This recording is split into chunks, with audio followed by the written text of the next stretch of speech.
There are times when you can lose with gold and silver where they just kind of wither on the vine.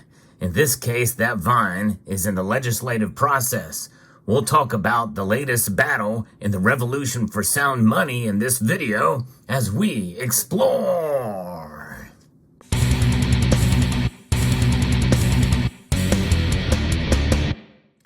You can't win them all. That's a saying you probably have heard many times before, but that is truly the case here in Louisiana, the state where gold and silver went to die, at least for now. They died as being recognized as money. But nonetheless, this is something that is quite important. We got to follow this, and there are battles that we're going to lose along this process, but we're chalking up a lot more wins than losses in this case.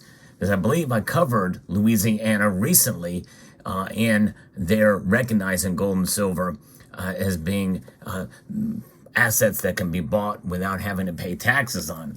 There's so much happening, it's hard to keep up with everything, but the latest, I'm going to be referencing two pieces here. One of them is actually just a straight news story here that talks about what happened, that lawmakers have rejected a proposal to establish gold and silver as currency in Louisiana. It is a setback for sure.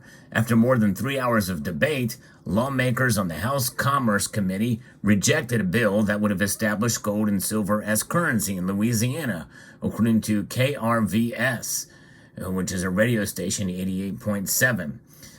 The proposal was brought by Representative Raymond Cruz, a Republican lawmaker from Bossier City. It would have allowed the state to create depositories for people who want to have debit cards backed by gold and silver. Proponents of the bill argue that there are several benefits. One of those, they say, is that gold is an inflation hedge, meaning its value isn't typically affected by inflation.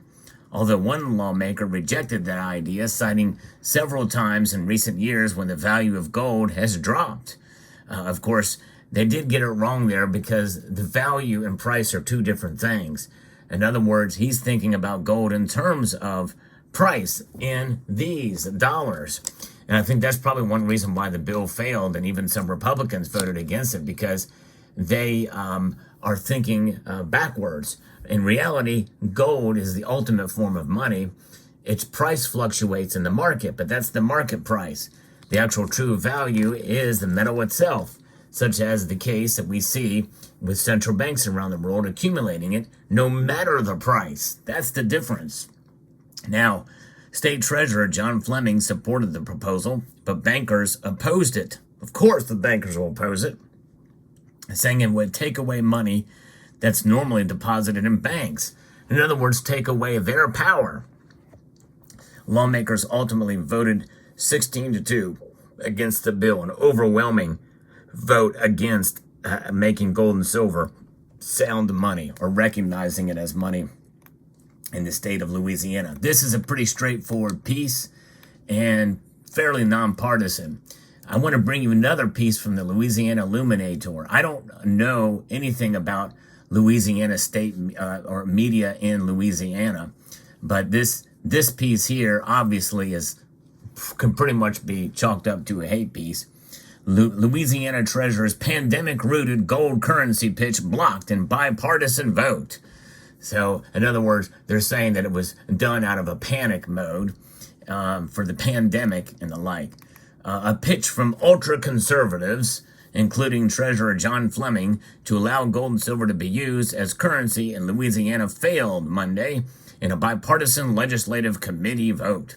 The proposal from Representative Raymond Cruz from Bossier City would have made Louisiana the first state to allow precious metals to be used to conduct direct transactions. But instead of flipping a gold coin in Old West style to a saloon barkeep, the bill would have allowed customers to place their precious metals in a depository in exchange for a debit card. Consumers would then be able to conduct a digital transaction just like they do with a standard debit or credit card.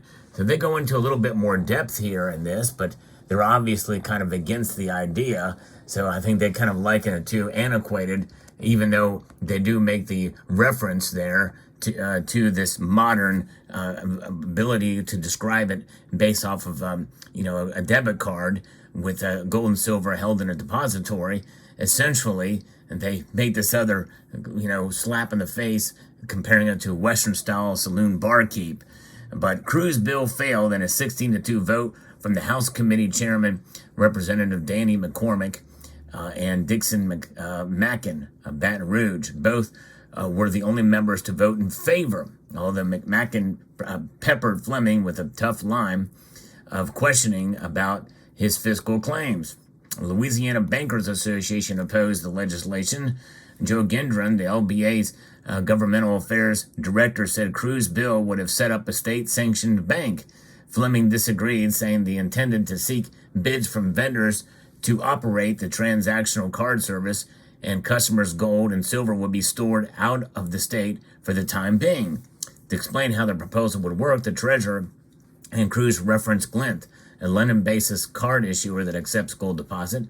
That led some committee members to question why the state government needed to provide an option already available to customers. Gendron stressed lawmakers that no other states have put up such a currency system in place, although Cruz said Fleming listed several states that were considering or had introduced similar legislation, and I think one just passed in Utah. Gendron also pointed out to the inspiration for Cruz' bill in a book, Pirate Money, Discovering the Founder's Hidden Plan for Economic Justice and Defeating the Great Reset.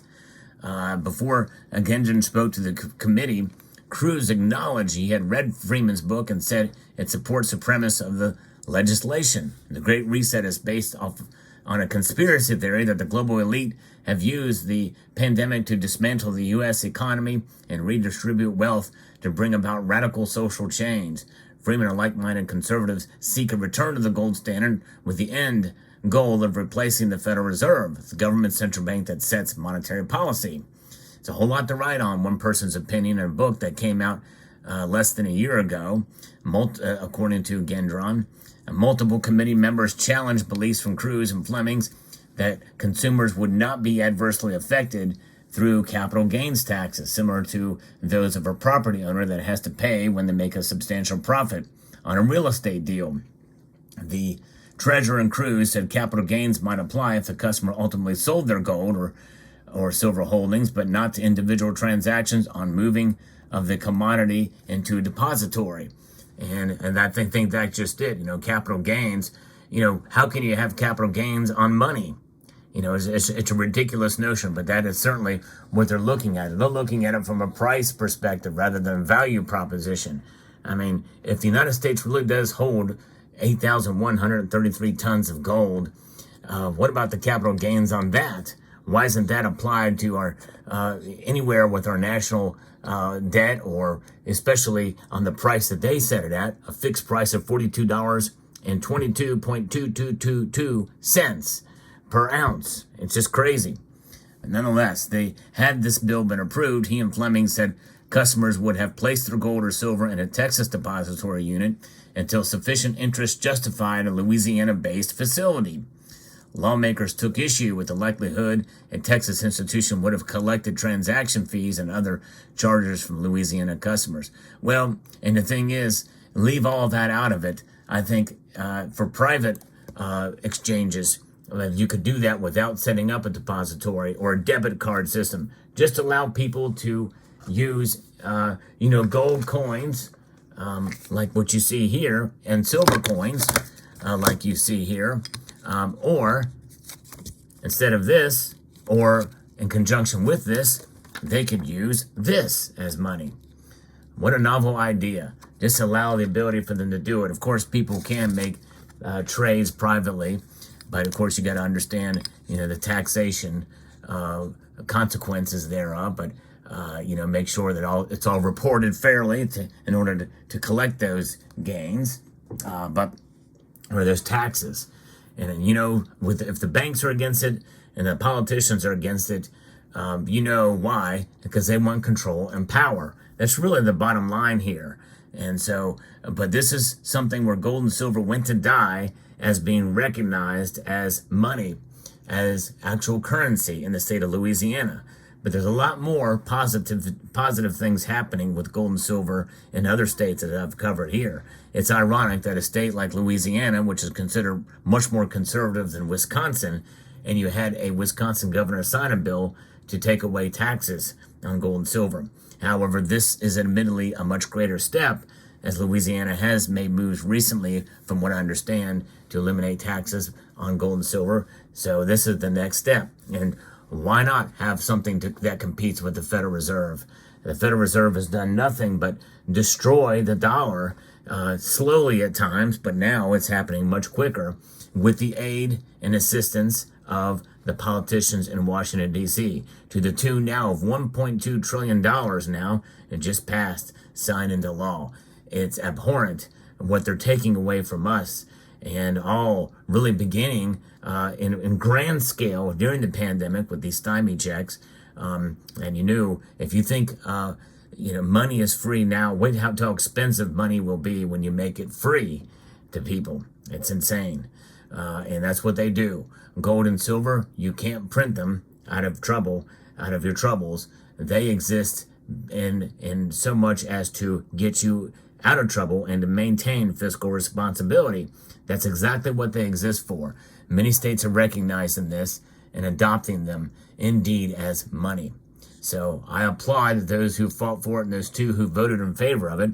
Maybe they can write the legislation a little bit differently this time to appease, or not to appease, but to maybe further solidify exactly what it means to have as a standard currency, or to allow private citizens to be able to transact in gold and silver.